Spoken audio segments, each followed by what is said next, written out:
오늘은 추수감사주일입니다. 추수감사절이 있는 이번 한 주간은 감사를 생각하는 시간입니다. 지난 시간을 돌이켜보면서 하나님께서 베풀어 주신 그 은혜에 감사할 수 있는 그런 저와 여러분이 될 수 있기를 바랍니다. 오늘 우리가 함께 읽은 신명기 26장 1절부터 11절에서 하나님은 이스라엘 백성이 농사를 지어 추수를 한 후 해야 할 일을 말씀하셨습니다. 추수감사주일에 어울리는 말씀입니다. 농사를 지어 소산물을 얻게 되었습니다. 그때 이스라엘 백성이 해야 할 일이 있습니다. 먼저 땅을 주신 하나님께 감사를 드려야 합니다. 1절과 2절입니다.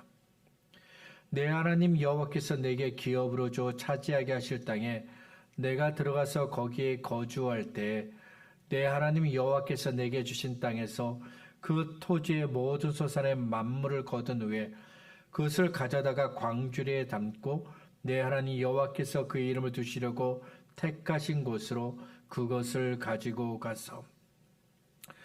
여기서 하나님께서 말씀하신 땅은 가나안 땅을 가리킵니다. 우리가 땅을 이야기하지만 땅을 우리의 일터 혹은 어떤 곳으로 생각해도 좋을 것 같습니다. 이 땅은 하나님께서 아브라함과 이삭과 야곱에게 약속하신 땅입니다. 그리고 이스라엘 백성에게 주실 땅입니다. 지금 이스라엘 백성은 광야에 있지만 하나님께서 약속하신 땅을 이스라엘 백성에게 주실 것입니다. 때문에 이스라엘 백성은 약속하신 땅을 그들에게 주신 하나님께 감사를 드려야 하는 겁니다. 나에게 일터를 주신 하나님, 내가 일할 수 있는 곳을 주신 하나님께 감사를 드려야 한다는 겁니다. 하나님께서 말씀하신 농사와 추수는 가나안 땅에 살 수 있는 일입니다. 그런데도 하나님께서 이스라엘 백성의 가나안 땅에서 해야 할 일을 말씀하신 이유가 있습니다. 하나님께서 반드시 이 땅을, 그 가나안 땅을 이스라엘 백성에게 주실 것이기 때문입니다. 때때로 하나님께서 아직 이루어지지 않은 그 일들에 대해서 말씀하실 때가 있습니다.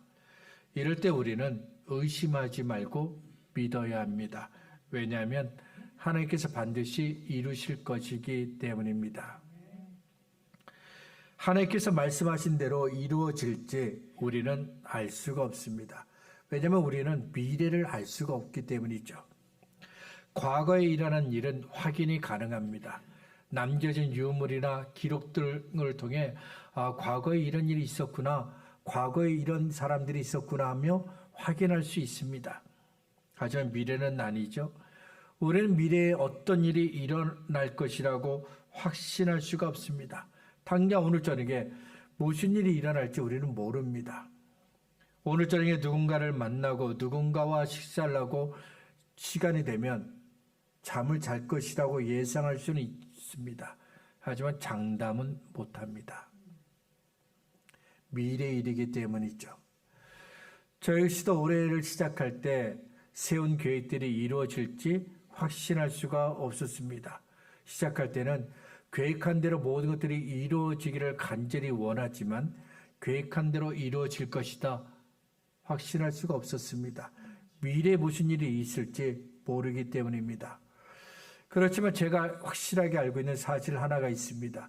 그것은 하나님은 모든 것들을 아시고 계신다는 겁니다. 저도 그렇고 여러분도 그렇고 미래를 전혀 모릅니다. 하지만 우리 하나님은 우리의 미래를 이미 알고 계십니다. 하나님은 우리의 미래에 어떤 일이 있을지 이미 알고 계십니다. 하나님은 우리가 1년 후에 10년 후에 어떤 사람이 될지 이미 알고 계십니다. 우리에게 어떤 일이 일어날지 하나님은 이미 알고 계십니다. 때문에 하나님께서 아직 이루어지지 않은 미래의 일을 말씀하셨을 때 우리는 믿을 수 있는 겁니다. 하나님께서 아담을 유혹해서 선악을 알게 하는 나무의 열매를 맺게 한 뱀에게 징계의 말씀을 하셨습니다. 그리고 메시아를 통해 이루어질 장래에 있을 일들을 말씀하셨습니다. 내가 너를 여자와 원수가 되게 하고 내 후손도 여자의 후손과 원수가 되게 하리니 여자의 후손은 내 머리를 상하게 할 것이요 너는 그의 발꿈치를 상하게 할 것이니라. 하나님께서 말씀하신 대로 마리아의 몸에서 태어난 예수님은 사탄과 원수가 되셨습니다. 사탄은 예수님의 발꿈치를 물고 상하게 했습니다. 하지만 예수님은 사탄의 머리를 밟으셨습니다. 다시는 일어나지 못하게 하셨습니다. 하나님께서 말씀하시면 반드시 성취됩니다. 때문에 우리는 하나님께서 어떤 말씀을 하셔도 무슨 말씀을 하셔도 믿어야 합니다. 반드시 이루어질 것이라고 믿어야 합니다. 하나님께서 아직 이루어지지 않은 일을 말씀하셨습니까? 그러면 믿음으로 반응하시기 바랍니다. 아멘으로 대답하시고 믿음으로 받아들이기 바랍니다. 하나님께서 저와 여러분에게 말씀하신 그 일들은 시간이 아무리 오래 걸려도 반드시 이루어집니다. 어떤 장애물이 있어도 반드시 이루어집니다. 하나님께서 그 일들을 성취하실 것이기 때문입니다. 두 번째는 수고의 열매를 주신 하나님께 감사를 드려야 합니다. 내가 땅을 일구었습니다. 내가 땅에 씨앗을 뿌렸습니다. 내가 땅에 물을 주었고 잘 자라도록 애를 썼습니다. 그래서 사람들은 소산물을 얻었을 때 내 수고의 대가, 내가 고생해서 얻은 것이라고 말합니다. 내가 열심히 해서 얻은 노력의 결과물이라고 말합니다. 내가 열심히 수고해서 얻은 것이라고 자랑하는 우리들에게 하나님은 하나님께서 주신 것이라고 말씀합니다. 우리가 열심히 일해서 얻은 소산물이 아닙니다. 너희 하나님 여호와께서 너에게 주신 땅에 거한 너에게 하나님 여호와께서 주신 선물이라는 겁니다. 이것을 10절에서 말씀하고 있습니다. 여호와여 이제 내가 주께서 내게 주신 토지 소산의 만물을 가져왔나이다 하고 너는 그것을 내 하나님 여호와 앞에 두고 내 하나님 여호와 앞에 경배할 것이며 소산물을 뭐라 불렀습니까? 주께서 주신 토지 소산의 만물, 주께서 주신 이 땅에서 얻은 것이다 말했습니다. 내가 1년 동안 열심히 농사를 지어서 얻은 소산물이 아닙니다. 결코 내가 수고하고 애쓴 노력의 결과물이 아닙니다. 하나님께서 주신 땅에 내가 씨앗을 뿌렸습니다. 하나님께서 땅에 뿌려진 씨앗이 잘 자랄 수 있도록 비를 주셨습니다. 하나님께서 씨앗들이 자라고 식물들이 열매를 맺을 수 있도록 비를 주셨습니다. 그리고 하나님께서 소산물을 얻게 하셨습니다. 하나님께서 은혜를 주셨기 때문에 이 소산물들을 얻을 수 있게 된 겁니다. 하나님께서 은혜를 주셨기 때문에 이것들을 내가 내 손에 가질 수 있게 된 것입니다. 하나님께서 은혜를 주셨기 때문에 내가 지금 이것들을 가질 수 있게 되었다는 것입니다. 5절부터 9절을 보면 본래 이스라엘 백성은 유리하는 아람 사람이었는데 애굽에 내려가서 살게 되었습니다. 애굽 땅에서 그들은 크고 강하고 번성한 민족이 되었지만 이내 학대와 괴롭힘을 당하게 됩니다. 무거운 노동을 하는 노예가 되었기 때문입니다. 그러던 어느 날 하나님께서 이스라엘이 부르짖는 소리를 들으셨습니다. 그리고 구원해 주셨습니다. 마침내 적과 꿀이 흐르는 땅으로 인도하셨고 이 땅을 이스라엘 백성에게 주셨습니다. 애굽 땅에 있을 때 이스라엘 백성은 이른 아침부터 늦은 밤까지 하루 종일 수고하고 애를 썼습니다. 하지만 그들의 손에 돌아온 것은 아무것도 없었습니다. 종이기 때문입니다. 내가 아무리 열심히 해도 내 것이 아니라 주인의 것입니다. 그렇다면 지금은 땀을 흘린 만큼 수고하고 애쓴 만큼 소산물을 가질 수 있게 되었습니다. 하나님께서 이스라엘 백성을 구원해 주셨기 때문입니다. 구원하신 대로 계속해서 은혜를 더해 주셨기 때문입니다. 그래서 지금 소산물을 손에 쥘 수 있게 된 것이고 때문에 이 모든 것들을 하나님께 드리면서 하나님 감사합니다. 이렇게 예배를 드리는 겁니다. 우리는 하나님께서 우리에게 주신 것들을 생각하며 감사를 드려야 합니다. 우리가 수고하고 애쓴 대로 그 결실을 우리에게 얻게 하신 하나님께 감사를 드려야 합니다. 감사가 무엇입니까? 감사는 내가 받은 것이 무엇인지를 아는 겁니다. 그리고 감사는 인정하는 겁니다. 하나님께서 나를 도와주셨기 때문에, 하나님께서 내게 힘을 주셨기 때문에, 하나님께서 나를 건강케 하셨기 때문에 이것들을 내가 지금 가지게 되었다고 인정하는 겁니다. 하나님께서 베풀어 주신 그 은혜 때문에 이 소산물을 얻었고 이렇게 가질 수 있게 된 것이다. 이것을 알기 때문에 감사하는 것입니다. 하나님께서 베푸신 은혜를 알고 이제 감사를 드리려고 합니다. 이때 우리가 주의해야 할 것이 있습니다. 내가 원하는 방법으로 감사를 드리면 안 됩니다. 반드시 하나님께서 원하시는 방법대로 감사를 드려야 합니다. 2절을 보면 수확한 소산물의 만물, 그러니까 처음 것을 하나님께 드리라고 하셨습니다. 그리고 하나님께서 그의 이름을 두시려고 택하신 곳으로 이것들을 가지고 가라 말씀하셨습니다. 여기서 말씀하신 하나님께서 택하신 곳은 성막, 성전을 뜻합니다. 오늘날로 이야기하면 교회를 이야기하는 것이죠. 3절에서는 제사장이 소산물을 받아서 하나님의 제단 앞에 놓으라고 말씀하셨습니다. 4절부터 10절에서 하나님께서는 이스라엘을 위해 하신 선택과 구원과 은혜를 기억하고 감사하며 이 소산물을 드리라고 하셨습니다. 그냥 드리는 것이 아니에요. 하나님께서 내게 베풀어 주신 구원과 은혜와 선택을 감사하며 이 모든 것들에 감사하며 예물을 드리라고 하셨습니다. 소산물을 가지고 그냥 감사하면 될 줄 알았는데 아닙니다. 하나님 소산물을 드릴 때도 하나님께서 정하신 방법이 있었습니다. 그러면 왜 하나님은 이렇게 감사를 드리는 방법을 정하셨을까요? 이것을 받으시는 것이 하나님이시기 때문입니다. 그리고 하나님께서 이스라엘을 위해 하신 일들을 기억하고 감사를 드려야 하기 때문입니다. 그냥 드리는 것이 아니라는 것이죠. 그 안에 이유가 있다는 겁니다. 모세가 계명을 받기 위해 산에 올라가 있었을 때의 일입니다. 모세가 산에 올라간 지 벌써 40일이 되었습니다. 그런데 아직도 내려오지 않고 있어요. 그래서 이스라엘 백성은 모세에게 무슨 일이 일어났다라고 생각했습니다. 아론이 사람들에게 금을 모읍니다. 그리고 금송아지를 만들고 사람들에게 이렇게 이야기합니다. 이것은 너희를 애굽 땅에서 인도하여 낸 여호와이시다. 400년 동안 애굽 땅에서 살면서 이스라엘 백성은 애굽에 있는 사람들이 신을 어떻게 섬기는지 보고 배웠습니다. 애굽에서 보고 배운 대로 이스라엘 백성은 하나님을 금송아지로 만들었고 금송아지를 하나님이라고 불렀습니다. 금송아지를 이스라엘을 애굽에서 구원하신 하나님이라고 예배했습니다. 애굽에서 구원받았지만 이스라엘 백성은 애굽 사람들이 신을 섬기는 그 방법에 익숙했습니다. 애굽 사람들처럼 신을 금송아지와 같은 형상으로 만드는 것에 익숙했습니다. 그래서 금송아지를 만들고 우리를 애굽에서 구원하신 하나님이라고 예배할 때 그들은 전혀 죄책감을 느끼지 않았습니다.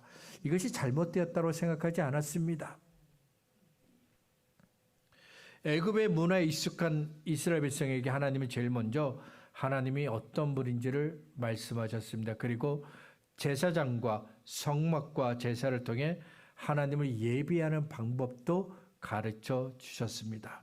마찬가지로 감사도 하나님께서 정하신 방법대로 드려야 합니다. 내가 하고 싶은 대로 드리면 안 됩니다. 내가 하고 싶은 대로 감사를 드리면 하나님께서 하신 일들이 사라지고 맙니다. 대신 소산물을 얻기 위해서 내가 했던 수고와 열심만 드러납니다. 내가 열심히 했기 때문에 이만한 소산물을 얻게 되었다. 내가 열심히 일했기 때문에 이만큼 돈을 벌 수 있게 되었다며 자랑하게 됩니다. 어디에도 하나님은 계시지 않습니다. 하나님께서 베풀어 주신 구원과 은혜도 없습니다. 그래서 하나님께서 정하신 방법대로 감사를 드려야 한다 말씀하신 겁니다. 우리가 함께 읽은 신명기 26장 1절부터 11절을 다시 한번 보세요. 언제 감사를 드려야 하는지, 감사 제물을 누구에게 맡겨야 하는지 보시기 바랍니다. 감사 제물을 드리면서 무슨 말을 하는지, 그들이 무슨 말을 하는지 살펴보시길 바랍니다. 감사 제물을 드린 이후에 그들이 무엇을 했는지 한번 보시길 바랍니다. 여기에 나라는 사람은 없습니다. 내가 열심히 노력해서 이만큼 소산물을 얻었다? 이런 말도 없습니다. 처음부터 끝까지 하나님만 나타납니다. 하나님께서 농사를 지을 수 있도록 늦은 비와 이른 비를 주셨습니다. 일할 수 있는 건강을 주셨고 이것들을 얻을 수 있도록 대적들로부터 지켜주셨습니다. 하나님께서 이스라엘을 위해서 많은 일들을 하셨습니다. 그렇다면 하나님은 왜 이스라엘 백성이 농사 짓는 것을 도와주셨을까요? 왜 풍성한 수확을 얻을 수 있도록 그들을 도와주셨을까요? 이유는 간단합니다. 그들이 이스라엘 백성이 하나님께서 구원하신 하나님의 사람들이기 때문입니다. 하나님께서 구원하신 하나님의 백성이기 때문에 하나님께서 이스라엘이 하는 그 일들을 도와주신 겁니다. 이것은 중요합니다. 왜 하나님이 저와 여러분을 사랑하실까요? 왜 하나님이 저와 여러분이 하는 일들을 도와주시는 걸까요? 저와 여러분이 예수 믿고 구원받은 사람이기 때문입니다. 이 사실이 없으면 하나님이 저희를 사랑하실 이유가 없습니다. 저희가 하는 일들을 하나님이 도와주실 이유가 없습니다. 이것은 3년째 드린 11조를 이웃들과 나누라고 하신 말씀에도 잘 나타나 있습니다. 11절을 보니까 내 하나님 여호와께서 너와 내 집에 주신 모든 복으로 말미암아 너는 레위인과 너희 가운데 거류하는 객과 함께 즐거워할지니라. 하나님께서 왜 이웃들과 함께 너희 가진 것을 나누라고 하셨을까요? 왜 약하고 연약한 이웃들을 돌보라고 하셨을까요? 지금 내가 누리고 있는 이 모든 것들이 하나님께서 주신 것이기 때문입니다. 그래서 내 것을 나눠주는 것이 아니라 하나님께서 내게 주신 것으로 사람들에게 나눠준다는 것입니다. 감사는 매우 쉬운 말입니다. 감사가 무슨 뜻인지 모르는 사람은 없습니다. 어떤 경우에 감사를 해야 하는지 모르는 사람은 없습니다. 감사를 누구에게 해야 하는지 모르는 사람도 없습니다. 하지만 감사는 매우 어려운 일입니다. 우리의 본성이 감사보다는 불평과 원망을 더 좋아하기 때문입니다. 아담의 범죄는 우리의 본성을 변하게 했습니다. 화내는 것, 미워하는 것, 불평하는 것, 원망하는 것이 우리의 본성이 되었습니다. 아담의 아들인 가인은 하나님께서 제사를 받지 않으시니까 화를 냈습니다. 아벨을 미워했습니다. 제사를 받지 않으신 하나님께 불평하고 원망했습니다. 이스라엘 백성이 광야에서 살았던 40년은 화내고 미워하고 불평하고 원망했던 시간입니다. 애굽에서 구원받은 이스라엘 백성은 이스라엘을 위해서 큰 일을 행하신 하나님께 감사를 드렸습니다. 하지만 그 이후에는 늘 화내고 늘 미워하고 늘 불평하고 늘 원망했습니다. 저와 여러분도 아담의 자손입니다. 가인과 이스라엘 백성들이 했던 것처럼 우리도 화내고 미워하고 불평하고 원망합니다. 때문에 감사가 너무 어렵습니다. 감사가 어려운 두 번째 이유는 무엇을 감사해야 하는지 모르기 때문입니다. 성경을 통해 하나님께 감사해야 한다는 것을 알게 되었습니다. 그래서 감사를 하려고 합니다. 그런데 도대체 무엇을 감사해야 하는지 모르겠습니다. 화내고 미워하고 불평하고 원망하는 이유는 아주 잘 알고 있습니다. 그런데 무엇을 감사해야 하는지는 도무지 모르겠습니다. 그래서 감사가 어려운 겁니다. 감사가 어려운 마지막 세 번째 이유는 감사를 표현하는 것이 너무 어렵기 때문입니다. 불평과 원망은 누구나 할 수 있습니다. 불평과 원망은 어른들만의 일이 아닙니다. 어린아이들도 불평과 원망을 합니다. 아무도 어린아이들에게 불평과 원망을 가르치지 않았습니다. 그런데도 아이들이 쉽게 불평하고 원망합니다. 어떻게 된 걸까요? 불평하고 원망하는 어른들을 보고 배운 겁니다. 어린아이들은 어른들이 하는 말과 행동을 보고 배웁니다. 어른들이 하는 그 말을 우리가 해야 할 말이라고 배웁니다. 어른들이 하는 행동을 보고 내가 해야 할 행동이다 이렇게 배웁니다.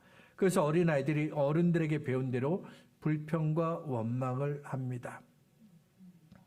하지만 어린아이들의 말과 행동을 보면요, 감사를 찾기가 참 어렵습니다. 어른들로부터 감사의 말과 행동을 배우지 못했기 때문입니다. 그리고 감사를 어떻게 표현해야 하는지도 배우지 못했습니다. 그래서 어린아이들의 말과 행동에 감사가 없는 겁니다. 이것은 어른이 되었어도 똑같습니다. 어른이 되었지만 여전히 감사를 어떻게 표현해야 되는지 도무지 알질 못합니다. 이병용 시인의 눈물밥이라는 시가 있습니다. 청춘이 빠져나가고 나면 찬밥 덩어리가 되지만 밥솥에서 김이 빠져나가면 따뜻한 밥이 된다. 한번 보세요. 청춘이 내 삶에서 빠져나갔더니 찬밥 덩어리가 되었어요. 그런데 밥솥에서 김이 빠져나가면 따뜻한 밥이 됩니다. 빠져나간다는 것에 여기에 포인트가 있습니다. 추수감사절이 다가오면 더하기와 빼기를 저는 늘 해봅니다. 막상 해보면 더하기보다는 빼기가 더 익숙합니다. 시인의 글처럼 허전해진 뭔가를 자꾸 헤아려 보게 됩니다. 가벼워진 지갑, 떠나간 사람들, 미처 하지 못했던 일들, 이루지 못한 소망, 아직도 열리지 않은 미래.